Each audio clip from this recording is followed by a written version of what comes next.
All right, let me bring in Steve Braddock real quick because he's going to address one of the issues that was brought up: supply.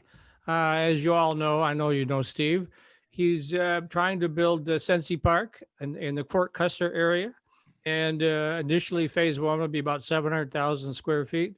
And one of the things that you brought to my attention, and I must admit, I did. Bob Moore, who does financing through friends of ours that we introduced, I introduced him to Steve, so I wanted to make that clear that that relationship was there. But Steve, one of the things that you guys have decided to do is come up with sort of an end of the year charity, benefit kind of thing. I'll let you describe it in your own words. Sure, sure. Been working with DB3, which is the owner of Sensi Park. Sensi Park is a 5 million square feet design concept that's going to be in the Battle Creek Fort Custer Commercial Park. And we're looking at trying to get more interest in the community that's going to be built. The first phase is going to be actually just a little bit over 800,000 square feet, unless we have enough interest. And with that, in speaking with DB3 and ourselves, we're trying to offer some benefits to customers that are wanting to come in and at least gain some interest. So even if there's a letter of interest, as well as a request for, a letter of interest to be signed, there's no commitment behind it, just shows that you have some true interest. DB3 is offering a 10% in the cost per square foot for 2 years, as well as offering a 5% to a charity of your choice. And then Braddock is actually going to do a 10% reduction of fees for any of those tenants that actually solidify signing that agreement and actually moving forward if they choose to use Braddock as somebody who's going to do their build outs as well. All right, so let's talk about where that's in. I know you originally were going to do that in Muskegon, and you ran into all sorts of environmental issues. You moved it to Fort Custer, and so I know you've got some letters of intent already, some interest. Where does all that stand at this point? Just trying to solidify getting enough letters of interest so that we can finalize the financing for the project. It's really important for our lenders or the DB3's lenders to have that information in play so that there's enough interest in being able to solidify DB3 getting the money that they needs to start breaking ground as soon as the ground thaws after the winter is over. Yeah, whenever that might be, all right? So April, maybe, Sure. So Jamie or Rick, do you have any questions for Steve? Well, of course, we've seen a couple of different industrial complexes try to spring up across the state. A big one in Warren also seems to be sort of in limbo based on their municipal hangups. Steve, based on the local community, are you feeling confident about the authorization you have from your local civic leaders? Yes, we've had discussions with them.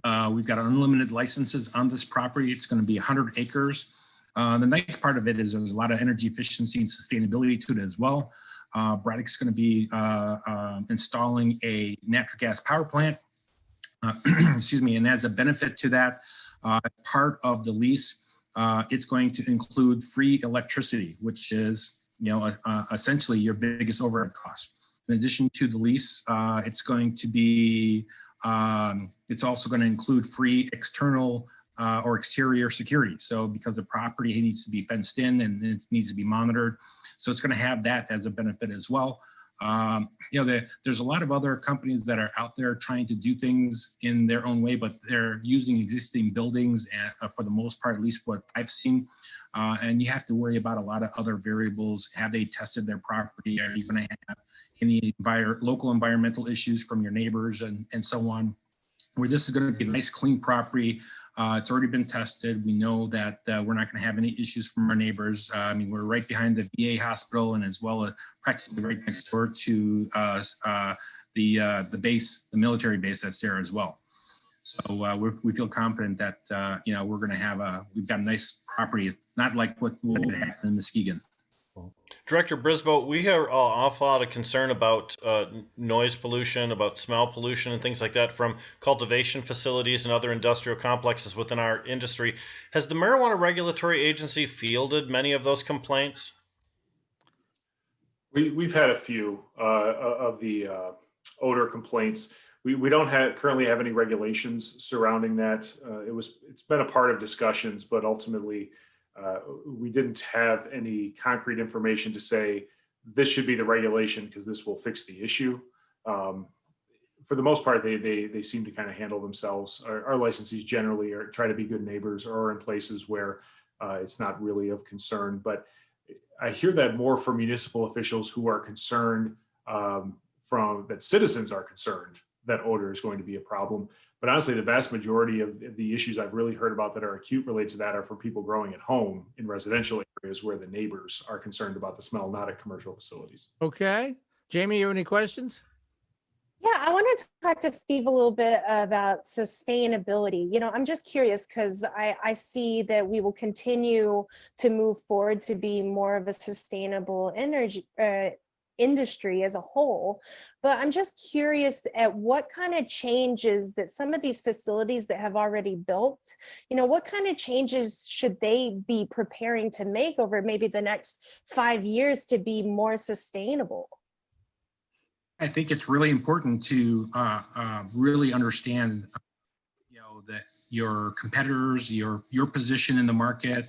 I think that's a great question. At the end of the day, looking at natural gas as one option, maybe doing a microgrid, using whatever space you have available, like your roof, using geothermal.